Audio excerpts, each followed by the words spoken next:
Hi, my name is Lewis, and today I will show you how easy and quick it is to use Time Guru. We will start by going through the two important pages in the system, the dashboard and the timesheet. To navigate the system, use the top bar. On the far left, you access the menu. The first two items are the dashboard, where we are now, and the timesheet. On the right, you can see three buttons. The first icon with the lightning bolt is the report overview, where you can see statistics of your own entries in real time.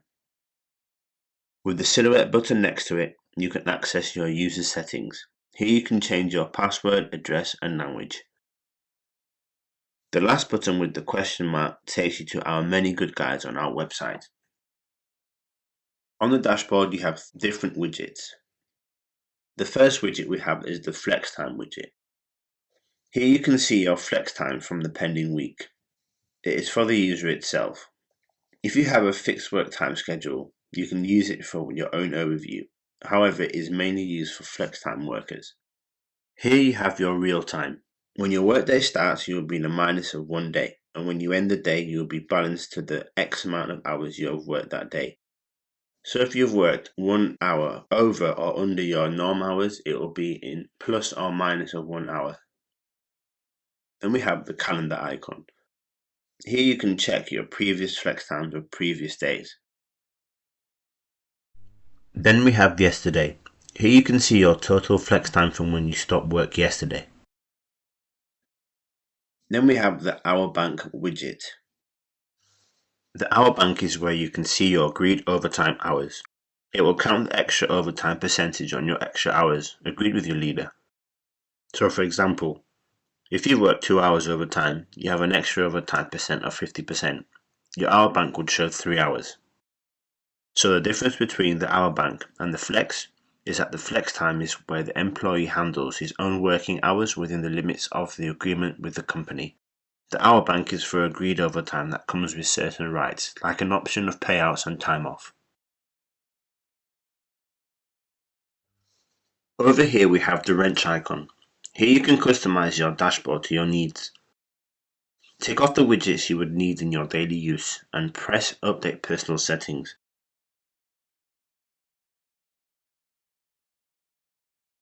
Then we have the Leave Registration widget.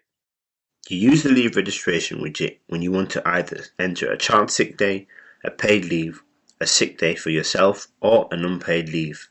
For example, a wedding or non-related work event. This can vary from different company policies. Let's make a leave registration. First we select our leave reason. We can for example do a sick day in this case. After you check the dates, for example from today, and then the end date we do not put in since we don't know when we'll be back yet. Then you click Save.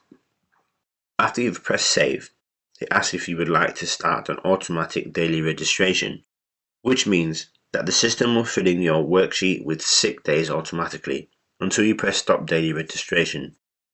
If absence is activated because you leave work sick, the system will automatically deduct your recorded work hours.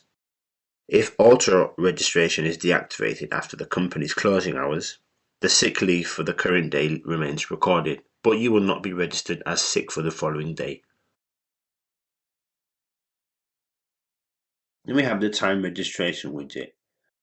Our time registration widget is a graph that shows us our current week's time registrations. On the graph we have a blue norm line, which is your norm working hours agreed with your leader. The graph also shows different colored bars for different activities.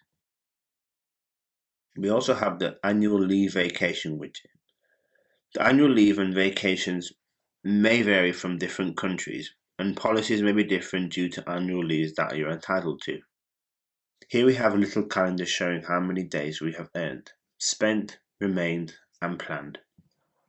On the right we have a little eye icon in orange, which opens a window. Here it shows you the dates of your earned and spent periods, and it shows you if any adjustments have been made. For example, if you had 5 days of leave that you didn't spend the previous year, your leader can transfer the days to your current period, which you can see here. The widget is always shown up to real time and current time.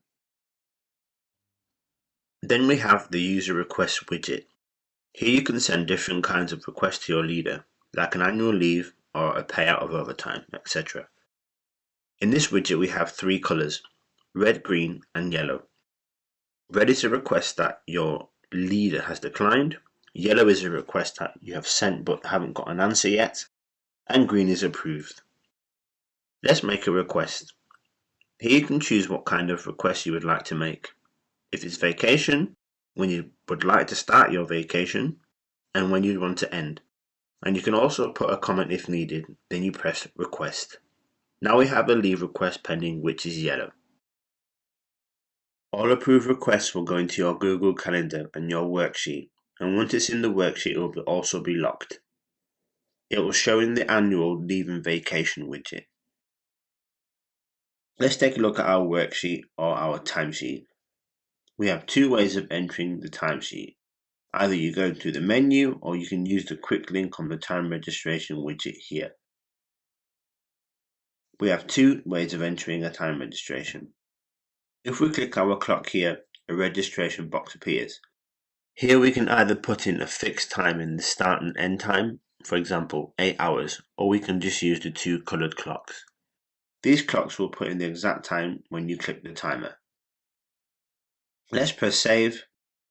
Now you can see that the registration is open, which means when we press the end, it will stop the registration on the current time. If you look at the day-to-day, we have next to the car icon a norm time. This is the norm hours agreed with your leader. Now let's make a fixed time registration as well. We're going to put in from 9 to 5, so 8 hours, and press save. Now you can see that your norm hours, that the day is now on 0. Underneath the week registrations we have an approval widget.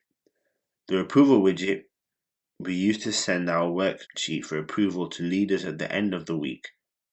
Once the leaders approve the worksheet is locked and then can no longer be changed. At the bottom we have the week statistics. This widget shows the same as the time registration widget for the dashboard. Like on the dashboard, we have a wrench tool here as well. In here you can set your worksheet up exactly how you want it. Let's say you have a fixed start and end time every day. You can set it here. For example, 8 o'clock till 4. Here you can also click the individual pauses if agreed with your leader. You can also remove Saturday and Sunday if you don't work weekends.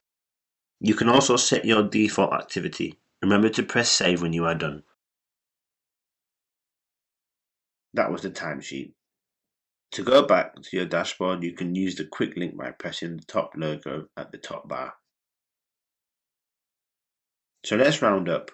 We have looked at the dashboard and the different widgets, plus the worksheet and how to do a time registration and send an approval to your leader. That was the introduction to TimeGuru's dashboard and timesheet. If you have any follow-up questions, feel free to call us on +45 7174 1115, or you can write us an email to support@timeguru.dk. Thank you for watching.